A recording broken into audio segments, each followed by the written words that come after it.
नमस्कार। गूढ़ रहस्य ज्योतिष केंद्र में आपका हार्दिक स्वागत है। मैं ज्योतिष कुमार विपिन शर्मा आपके अपने YouTube चैनल एवं Facebook पेज पर आपका हार्दिक स्वागत करता हूं। प्रिय बंधुओं, जैसे कि आप सभी जानते हैं और मेरे जो व्यूवर्स हैं उनका बहुत लंबा इंतजार मैंने करवाया, इसके लिए मैं आप सभी से क्षमा प्रार्थी हूं। लगभग 70-80 दिनों के बाद जो है मैं कोई अपना एक वीडियो अपलोड कर रहा हूं। उसके पीछे बहुत सारे कारण रहे हैं, मैं आप सभी से करबद्ध क्षमा प्रार्थी हूं। सबसे पहली चीज कि मुझे जो है आप जैसे कि जानते हैं कि कक्षाएं मेरी चल रही है, अभी भी चल रही है और आगे भी चलती रहेगी, लेकिन कुछ थोड़ा सा व्यस्तता ज़्यादा रही, इस वजह से मैं आपके सामने प्रस्तुत नहीं हो पाया हूं। और दूसरा एक ये भी चीज़ रही कि कहीं ना कहीं मेरा मनोबल मॉरल जो है पूरी तरह से वो डाउन स्थिति में भी रहा। उसके पीछे का रीज़न है कि कहीं ना कहीं मुझे ये लगता था कि जो मैंने अभी अपने इस चैनल पर प्रस्तुत किया है वो बहुत कुछ मेहनत के बाद मैंने वो प्रस्तुत किया, परंतु उसका उस लेवल का रिस्पांस मुझे देखने को ना प्राप्त हुआ। तो कहीं ना कहीं मेरा कॉन्फिडेंस लेवल, मेरा मोरल जो है बहुत निम्न स्तर पर आ चुका था। इसलिए मुझे एक्स्ट्रा एफर्ट ना करते हुए मैं जो है इसको छोड़ने का विचार कर लिया था, या मैं नहीं आऊँगा यूट्यूब पर, इस तरह का भी मैंने कुछ अपने मन में निर्णय लिया। लेकिन अंततोगत्वा आप सभी ने बार बार कॉल करके, बार बार मैसेज करके कि गुरुजी आपके वीडियो अब नहीं आ रहे हैं, तो मुझे लगा कि जो 20-22 हज़ार व्यूवर्स हैं उन लोगों का कहीं ना कहीं मैं निरादर कर रहा हूं। इसके लिए मुझे वापस आना पड़ा। तो खैर चलिए, कुछ भी है, आप मुझे, उम्मीद करता हूं आप मुझे अपना बालक समझ करके मुझे क्षमा प्रदान करेंगे। आप लोग उसी तरीके से मुझ पर भरोसा करिए और मेरे इस चैनल को आप लोगों ने बहुत ऊंचाइयां दी है, मेरी हैसियत से अधिक ऊंचाइयां इस चैनल को प्राप्त हुई है और आप लोगों से आगे भी मैं उम्मीद करता रहूँगा। और हाँ, एक चीज़ मैं कहना चाहूँगा, क्योंकि ये राशिफल को लेकर के मेरा वीडियो रहेगा सर्वप्रथम। वर्ष जो हमारी जो पिंगल नाम की संवत्सर जो है अभी 22 मार्च से प्रारंभ होने जा रही है और उसका जो अंत है वो 4 अप्रैल 2024 तक रहने वाली है। ये तब तक के लिए ये वीडियो और तब तक के लिए ये राशिफल जो है लागू रहने वाला है। तो मुख्यतः जो 4 बड़े प्लेनेट है जैसे कि शनि, गुरु, राहु और केतु, इन चारों की जो ट्रांजिट है वो बहुत महत्वपूर्ण, अत्यधिक महत्वपूर्ण मैं कहूँगा। ये तो नहीं कहूँगा कि सबसे अधिक, लेकिन हाँ सबसे नज़दीक या बहुत अच्छा जो विश्लेषण है वो यहाँ से निकल के आ सकता है। हाँ, कंट्रीब्यूशन जो अन्य जो 5 प्लेनेट और है, सूर्य, मंगल, शुक्र, बुध और चंद्रमा, उनका भी जब वो मासिक राशि परिवर्तन होता है या डे टू डे चंद्रमा जैसे गोचर करता है तो उसका प्रभाव एक अलग प्रकार का, उसमें घटता बढ़ता है फल, वो एक अलग प्रकार का, और उसके लिए वीडियो बहुत बड़ा हो जाता है। लेकिन आप यकीन करिए कि ये जो 4 प्लैनेट है बहुत बड़ा महत्व रखते हैं और मैं ज़्यादातर इनको तवज्जो देता हूँ गोचरी दृष्टिकोण से। अभी जब मेरा एडवांस हुआ था तो मैंने गोचर में केवल इन 4 प्लैनेट को ही इस्तेमाल किया। वहाँ पर मैंने कहा कि ज़्यादा दिमाग लगाने की आवश्यकता नहीं है। हाँ, अगर बिल्कुल नज़दीक जाना है तो फिर हमें और चीज़ों को भी उसमें ऐड डाउन करना है, लेकिन कंपैरिजन इसमें बहुत कुछ आपको निकल के आ सकता है, इवेंट वगैरह जो आपको निकल के आ सकते हैं। अब ये पहली जो मेरा वीडियो है ये भूमिका का वीडियो है, छोटा सा वीडियो, 4-5 मिनट का वीडियो रहेगा। राशियों का मैं अलग अलग विस्तार आपको देता रहूंगा, लेकिन कई बार क्या होता है कि आप जो है वो वीडियो उठाते हैं और देखते हैं कि ये सेम कंटेंट है, लेकिन सेम नहीं होता है। हर मतलब जो है ये प्रथम जो भाग होता है वो भूमिका का मैं एक ही वीडियो में संजोने का प्रयास करता हूँ। तो प्रारंभ करते हैं। पिंगल नाम की संवत्सर 2080 जो है वो प्रारंभ होने जा रहा है 22 मार्च। और क्या कुछ रहने वाला है, तो शनिदेव तो कुंभ में जो है वो वर्ष भर तक रहेंगे। देवगुरु बृहस्पति वर्षारंभ में 22 अप्रैल के बाद जो है वो भी अपना राशि परिवर्तन करेंगे और वर्षांत तक जो है वो भी मेष में रहने वाले हैं। और राहु और केतु जो है 30 अक्टूबर 2023 में जो अपना राशि परिवर्तन करेंगे। तो राहु जो मीन में और केतु कन्या में जो ट्रांजिट कर जाएगा। और इसमें जैसे कि शनि जो है वो अस्त रहेगा 2024 में 12 फरवरी से लेकर के 17 मार्च के मध्य में, इनकी 34 दिन का ये अस्तगत स्थिति रहेगी। और देवगुरु बृहस्पति जो है वह वर्ष आरंभ में ही अस्तगत स्थितियों में आने वाले, इनके शुभ कार्य में वो ब्रेक लगने वाला है 31 मार्च से, और 30 अप्रैल के मध्य में इनके लगभग जो है वो 31 दिन जो है वो यहाँ पर रहने वाले, अस्त रहने वाले हैं। तो यहाँ पर जब 31 मार्च से और 30 अप्रैल के मध्य में कोई भी शुभ मांगलिक कार्य जो है सांसारिक सुखों से संबंधित निस्वार्थ भाव से आप जो करते हैं वो पूजा पाठ तो निरंतर रहता है, लेकिन जैसे विवाह आदि मांगलिक कार्य जो है वो नहीं होंगे। तो और शनिदेव जो है वो वक्री रहेंगे 2023 में 17 जून से लेकर के 4 नवंबर, इनके 139 दिन तक ये वक्री रहेंगे।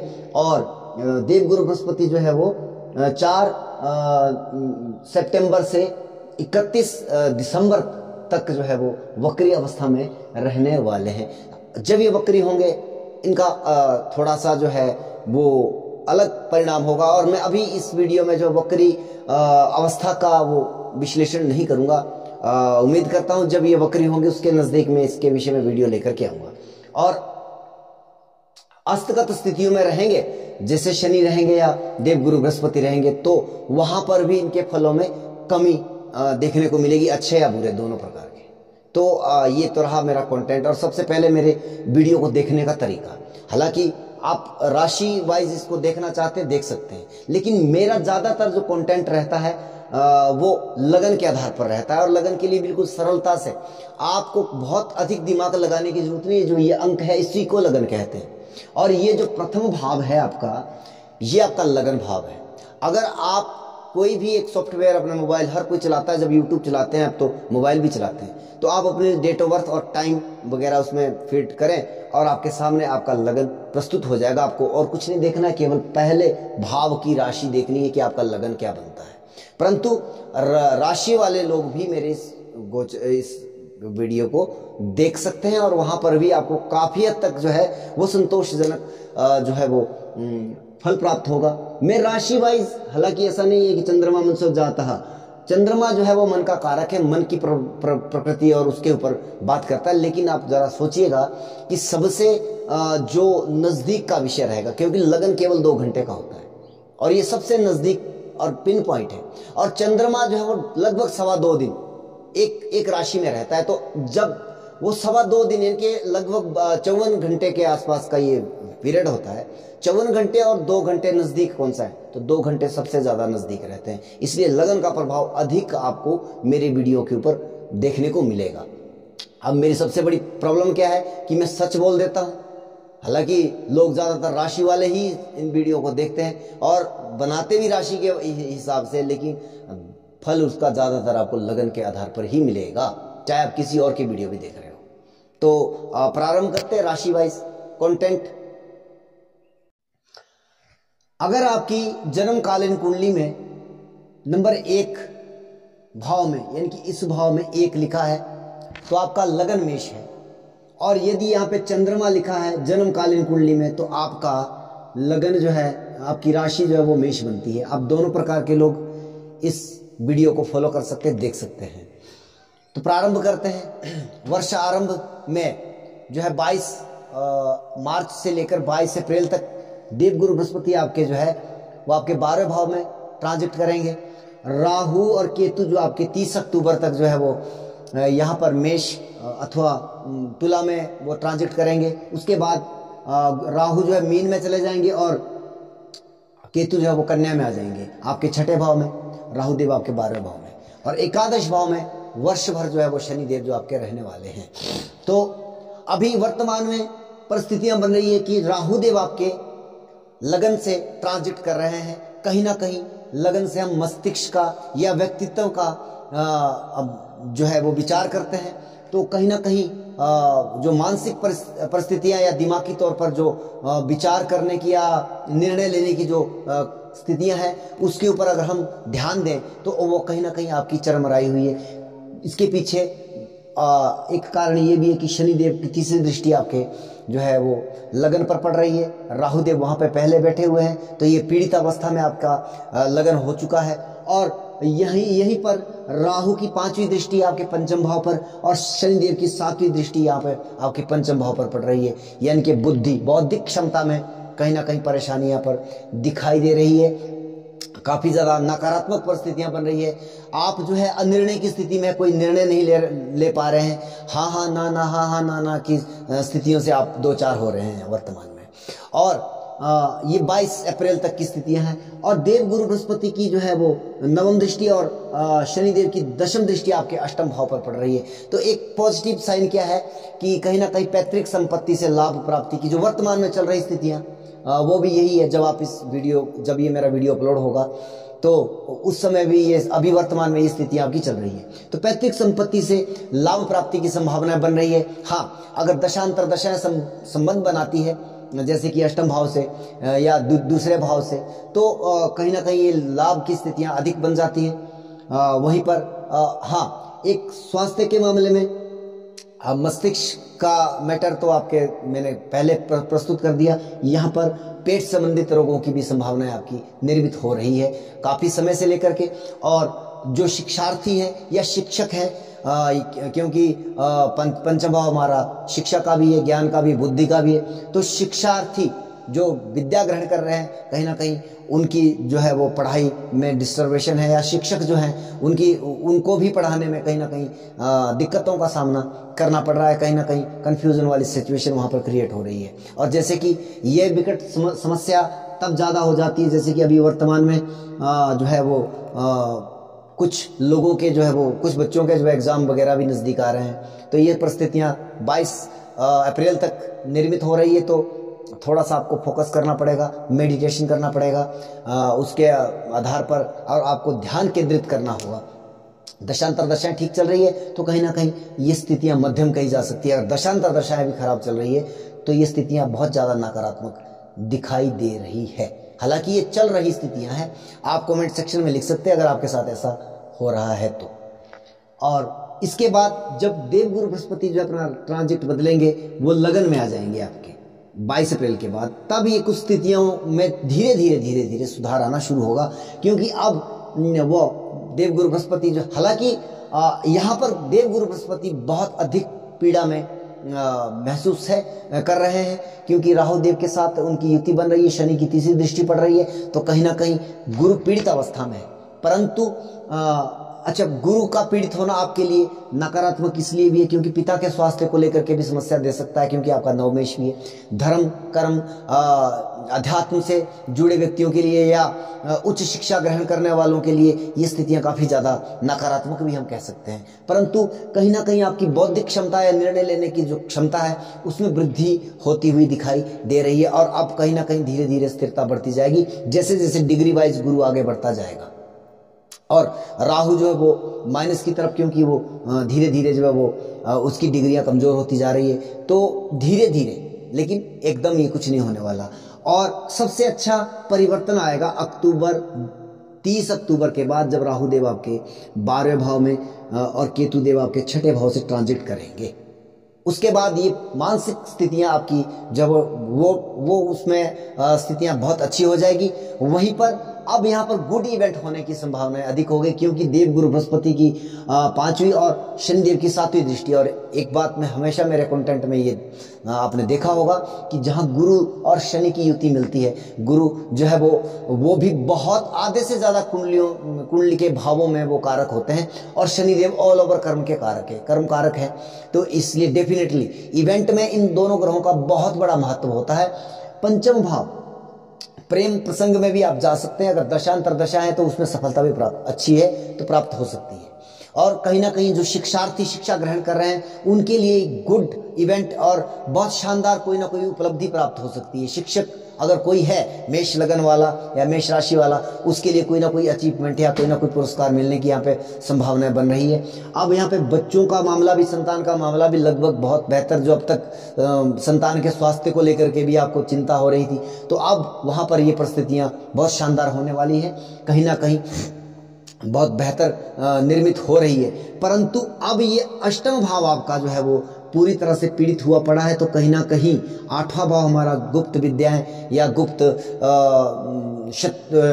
गुप्त रोग आदि की भी यहाँ पे बात की जा सकती है, या गुदा आदि के रोग भी हम यहाँ पे कह सकते हैं। तो ये बैड इवेंट यहाँ पे होने वाला है। और जैसे कि मैंने अभी कहा था कि पैतृक संपत्ति प्राप्त होगी पहले कुछ इवेंटों में, लेकिन अब 22 अप्रैल के 30 अक्टूबर के बाद पैतृक संपत्ति में विवाद आदि की परिस्थितियां भी निर्मित कर सकता है। तो यहाँ पर आप ज़्यादा बेहतर है कि शनि और राहु की जो है वो जो इनके दान आदि करें या इनके मंत्रों का जाप आदि करें। तो मेष राशि के लिए इतना ही। वृषभ राशि, अगर वृषभ राशि और वृषभ लगन के जातक, अगर आपके भाव नंबर 1 में, इनके लगन में 2 लिखा हुआ है, 2 नंबर लिखा आपकी जन्मकालीन कुंडली में, तो आपका वृषभ लगन बनता है। अगर चंद्रमा आपका 2 नंबर पे है, 2 नंबर दिखा रहा है आपकी जन्मकालीन कुंडली में, तो आपकी वृषभ राशि बनती है। और दोनों प्रकार के लोग इस वीडियो को देख सकते हैं। आइए आपको ये जो नव संवत्सर है ये आपके लिए क्या फल लेकर के आ रही है, अच्छा और बुरा। पहले हम बात करते हैं कुछ अच्छे विचारों के। अच्छे 22 अप्रैल 2023 तक सप्तम भाव पर शनि की 10वीं और गुरु की 9वीं दृष्टि पड़ रही है। तो कहीं ना कहीं जो अभी तक विवाह के बंधन में नहीं बंधे थे उनके लिए एक अच्छा मौका मिल रहा है और शानदार एक इवेंट की स्थिति बन रही है। तो कहीं ना कहीं जिनके विवाह, हाँ, दशांतर दशा सप्तम भाव इनके, जैसे मंगल की दशा चल रही हो, या आपकी जो है सप्तम भाव में बैठे ग्रह की दशा चल रही हो, या देवगुरु बृहस्पति की दशा चल रही हो, तो ये इवेंट होने की संभावना 100% हो सकती है। पर वो परिस्थितियां डिपेंड करती है कुंडली में वो ग्रह कहाँ बैठे हुए हैं। दशांतर दशा इसमें अवश्य जोड़ लीजिएगा। अगर दशांतर दशा जोड़ सकते हैं आप लोग, तो ये आपको 100% परिणाम दे सकता है। अब ये तो आ गया गुड इवेंट। अच्छा, सप्तम भाव हमारा व्यापार का भी, व्यापार में उन्नति, आपकी वर्तमान में स्थितियां थोड़ा सा अच्छा महसूस कर रहे हैं, क्योंकि दशम भाव से दशमेश और भाग्येश शनि का ट्रांजिट भी हो रहा है। और कहीं ना कहीं देवगुरु की दृष्टि जो अमृत की वर्षा करती है वो भी कहीं ना कहीं, हाँ, बात डिपेंड करता है कि आपकी दशांतर दशा क्या चल रही है।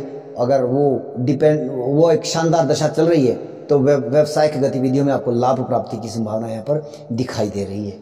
अब थोड़ा सा बुरा 22 अप्रैल तक के भी मैं बात कर रहा हूँ, क्योंकि देवगुरु बृहस्पति 22 अप्रैल के बाद जो है वो आपके 12वें भाव से ट्रांजिट करेंगे, उसके बाद का परिणाम अलग होगा।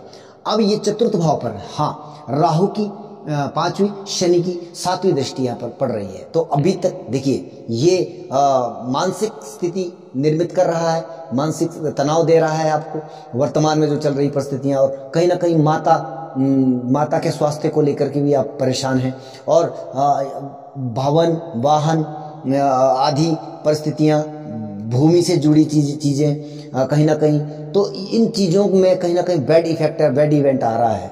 तो वहां पर आपको कहीं ना कहीं, जैसे कि कई बार किसी का, अभी आप कई प्रकार की खबरें सुन रहे हैं, तो वहां पे एक्सीडेंट वगैरह इस तरह की स्थितियां निर्मित हो रही है। तो आपको थोड़ा सा यहाँ पर, अगर आप वाहन वगैरह चलाते हैं तो सावधानी से जो है वो, या आप वाहन में, हर कोई यात्रा करता है तो आप वाहन में थोड़ा सा संभल करके बैठें, या कुछ भी, मतलब वहाँ पर जो परिस्थितियाँ निर्मित हो रही है, भूमि से जुड़े विवाद, मसले आदि जो है यहाँ पर हो सकते हैं। माता के साथ या तो आपका तनाव चल रहा हो, या माता के स्वास्थ्य में कहीं ना कहीं प्रॉब्लम हो सकती है। तो ये 22 अप्रैल तक ये परिस्थितियाँ और वर्तमान में चल रही है। इसके बाद देवगुरु बृहस्पति जो 22 अप्रैल के बाद जो ट्रांजिट अपना बदल रहे हैं, और वह द्वादश भाव से गोचर करेंगे।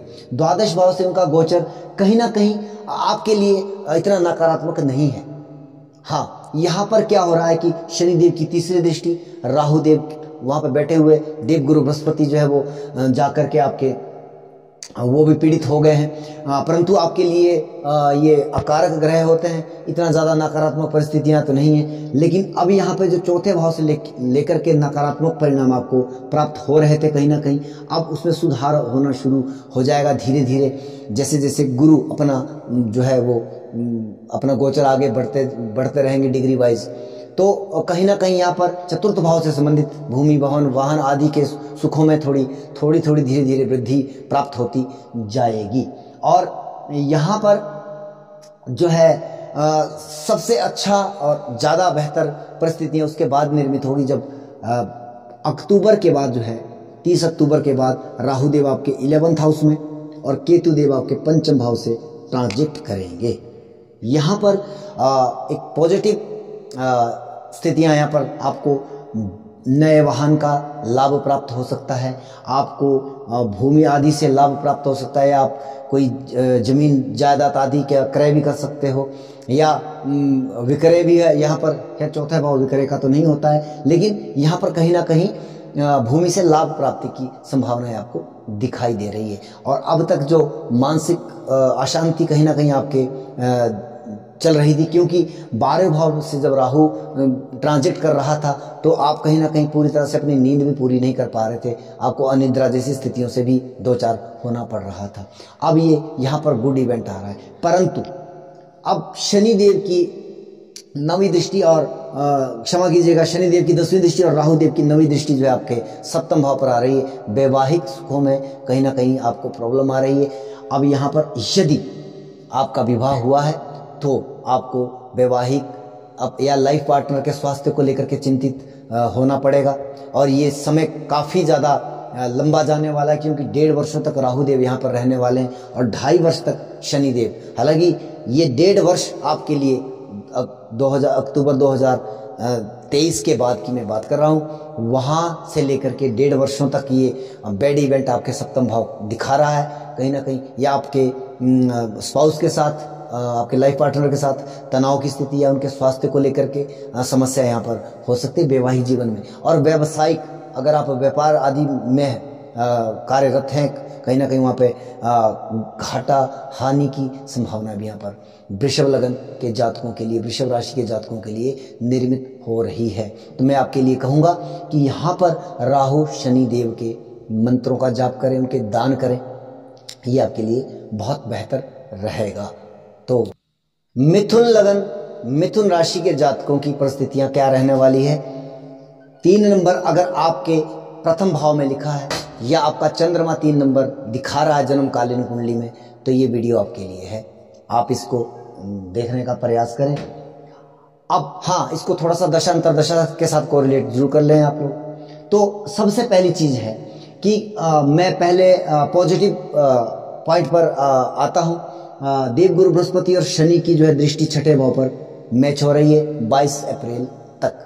तो यहाँ पर छठे भाव से क्या गुड इवेंट आ सकता है, तो छठा भाव हमारा रोग ऋण शत्रु, यानी कि रोग की हानि भी हो रही है कहीं ना कहीं, और स्वस्थ महसूस आप अभी कर रहे हैं। और कहीं ना कहीं जैसे कि कुछ लोग ऋण के लिए अप्लाई कर रहे थे, आप उसमें कहीं कुछ व्यवधान आ रहा था, तो ये जो आपका वर्तमान में अगर आप अप्लाई करते तो आपको ऋण भी आपके लिए उपलब्ध हो सकता है, आपके लिए वो सहायता पूर्वक स्थितियां निर्मित हो सकती है। या आप किसी अगर दशांतर दशाएं उस लेवल की है, मैं दशाओं से इसको रिलेट करना अवश्य समझूंगा, अगर दशांतर दशाएं आपकी वहाँ पर वो कर रही है तो आप कोई ना कोई बड़ा कॉम्पिटिटिव एग्जाम क्रैक कर सकते हो, ये भी आपके लिए गुड इवेंट दे सकता है। इस तरह की परिस्थितियां भी आपके लिए निर्मित हो रही है। अब आपके लिए बैड इवेंट क्या हो सकता है कि तीसरा हाउस, यानी कि राहु की पंचम और शनि की 7वीं दृष्टि आपके तीसरे हाउस पर पड़ रही है। तो तीसरे हाउस छोटे भाई बहन, छोटी मोटी यात्राएं, या आप राइटिंग के क्षेत्र में हो, या रेलवे के क्षेत्र में हो, या कम्युनिकेशन में अगर आप काम करते हो, या टेक्निकल साइड जैसे कि इंटरनेट से संबंधित जो बहुत सारे ऑप्शंस हैं, उसमें कहीं ना कहीं अगर आप कार्यरत हैं तो कहीं ना कहीं आपको ये परिस्थितियाँ अच्छी नहीं हो रही है। छोटी मोटी यात्राओं में भी कहीं ना कहीं परेशानी, नुकसान आदि, चोट चपेट आदि की समस्या भी यहाँ पर आपके निर्मित हो रही है, खास करके 22 अप्रैल तक। और वहाँ पर इसमें जो है अगर आप छोटी मोटी यात्रा कर रहे हैं तो वहाँ पे लाभ प्राप्ति की स्थितियाँ भी नहीं निर्मित हो रही है, और छोटे भाई बहनों के लिए तकलीफदेह स्थितियाँ निर्मित हो रही है कहीं ना कहीं, जैसे कि कई बार भाई के स्वास्थ्य को लेकर के परेशानी हो सकती है। या अगर अच्छा एक और चीज़ अभी मैं जैसे कि वृषभ लगन के लिए मैं बोलते बोलते रुका हूँ, प्रॉपर्टी सेल। तो अगर आप कोई प्रॉपर्टी सेल करना चाह रहे हो, तीसरा हाउस, क्योंकि चौथे का नेगेशन, चौथे की हानि, तो प्रॉपर्टी चौथा भाव है तो 12वां भाव हमारा तीसरा हाउस हो जाता है। तो यहाँ पर प्रॉपर्टी सेल आपकी नहीं हो रही है और कहीं ना कहीं उसमें ब्लॉकेज आ रही है। अब जब 22 अप्रैल के बाद जो है देवगुरु बृहस्पति जो है वो आपके एकादश भाव में गोचर करेंगे 22 अप्रैल के बाद, तो यहाँ पर इस भाव पर पड़ने वाली गुरु की 5वीं दृष्टि कहीं ना कहीं कुछ आपको राहत भरी खबर लेकर के आ रही है। परंतु पूरी तरह से बहुत एक शानदार तरीके से तो मैं नहीं कहूँगा कि बहुत तगड़ा लाभ होगा यहाँ पर, लेकिन कहीं ना कहीं उसमें जो अब तक नकारात्मक परिस्थितियां घट रही थी, आपको यात्राओं से लाभ नहीं हो रहा था, या आप जो है ऑनलाइन कार्य कोई कर रहा है उसमें कहीं ना कहीं बहुत बेहतर परिस्थितियां, हाँ दशांतर दशाएं उसके ऊपर बहुत कुछ निर्भर करता है, परंतु कहीं ना कहीं वहाँ पर आपको नुकसान जो हो रहा था या वहाँ पर आपका मन नहीं लग रहा था, तो इस तरह की परिस्थितियां आपकी बन रही थी। अब उसमें कुछ थोड़ा सा रिलैक्स महसूस हो रहा है, और कहीं ना कहीं जो है यहाँ पर 30 अक्टूबर के बाद राहु देव आपके दशम भाव से गोचर करेंगे। मैं ये नहीं कहूँगा कि आपका नवम से शनि गोचर कर रहा है, नवमेश आपको बहुत बड़ी लाभ दे रहा है। मैं आपको दोनों प्रकार के इवेंट क्या हो सकते हैं उसके ऊपर बात कर रहा हूँ, भाग्य उत्थान की बात या इस तरह के कंटेंट मेरा नहीं रहता है। अब बात करते हैं अब क्या परिस्थिति है। अब ये तीसरे हाउस के फल बहुत शानदार आने वाले हैं। क्यों? क्योंकि देव गुरु बृहस्पति की स्वतंत्र रूप से यहाँ पर दृष्टि पड़ रही है और शनि देव की दृष्टि भी यहाँ पे पड़ रही है। तो अब यहाँ पे गुड इवेंट आने शुरू हो जाएंगे। अगर आपके छोटे भाई बहनों के स्वास्थ्य में कोई कहीं ना कहीं तकलीफ हो रही थी तो उनका स्वास्थ्य उत्तम होने वाला है। प्रॉपर्टी सेल नहीं हो रही थी, प्रॉपर्टी सेल हो जाएगी। यहाँ पर अगर आप ऑनलाइन कोई बिजनेस या ऑनलाइन कोई कार्य करते हैं उसमें भी आपको लाभ प्राप्ति है, छोटी मोटी यात्राओं में भी आपको लाभ जैसी स्थितियां निर्मित होगी। परंतु यहाँ पर छठे भाव में राहु की और शनि की युक्त दृष्टि यहाँ पर पड़ रही है। यह थोड़ा सा संवेदनशील है। शत्रु आपके ऊपर हावी होने वाले हैं, शत्रुओं का आपके ऊपर दबदबा रहने वाला है। कहीं ना कहीं शत्रु आपको हानि पहुंचा सकते हैं। कौन शत्रु? जो प्रत्यक्ष शत्रु है, जो सामने से वार करने वाले शत्रु हैं, उनसे आप थोड़ा सा बच के रहें। और कहीं ना कहीं जो कॉम्पिटिटिव एग्जाम या उसमें आप जा रहे हैं तो ये आपके लिए 1.5 वर्ष तक जो है कहीं ना कहीं ये इवेंट बहुत संघर्षों के बाद आपको वहाँ पे फल प्राप्ति की संभावना कह सकता हूँ, क्योंकि गोचर में इस तरह की परिस्थितियां बन रही है। वो भी तब अगर दशांतर दशा आपकी ठीक चल रही है तो बहुत मेहनत करनी पड़ेगी आपको किसी भी कॉम्पिटिटिव एग्जाम को क्रैक करने के लिए या उसमें प्रतिस्पर्धा में भाग लेने के लिए। और रोग ऋण की स्थिति भी यहाँ पे, जैसे कि मैंने पहले कहा था कि आपने ऋण लिया है और अब ये ऋण आपके लिए हो सकता है कहीं ना कहीं आपके लिए गले की फांस बन रही हो और आपको परेशानी हो रही है इस ऋण की वजह से, आपने कहीं अनावश्यक तरीके से ऋण ले लिया हो, तो उस तरह की परिस्थितियां और रोग जैसी स्थितियां, कोई भी रोग हो सकता है। अब मैं ये नहीं कह सकता कि यहाँ पर गोचर के आधार पर कि आपको ये वाला रोग हो जाएगा, वो वाला रोग हो जाएगा। छठा भाव आपका रोग ऋण शत्रु है, तो यहाँ पे रोग होने की संभावना कहीं ना कहीं आपको वहाँ पर, खास करके छठा भाव है तो कमर वाला जो भाग है वहाँ पर आपको नकारात्मक परिस्थितियाँ या वहाँ पर आपको पेन आदि की दिक्कत हो सकती है। जैसे कुछ लोग वाहन आदि चलाते हैं, बाइक वगैरह चलाते हैं, तो डिस्क प्रॉब्लम आदि जो है उन चीज़ों से थोड़ा सा आपको परहेज करना है। मैं एक ही शब्द यहाँ पे फिर दोहराऊंगा कि आपको राहु और शनि के मंत्रों का जाप है, उनकी दान वस्तुओं को दान करना आवश्यक रहेगा।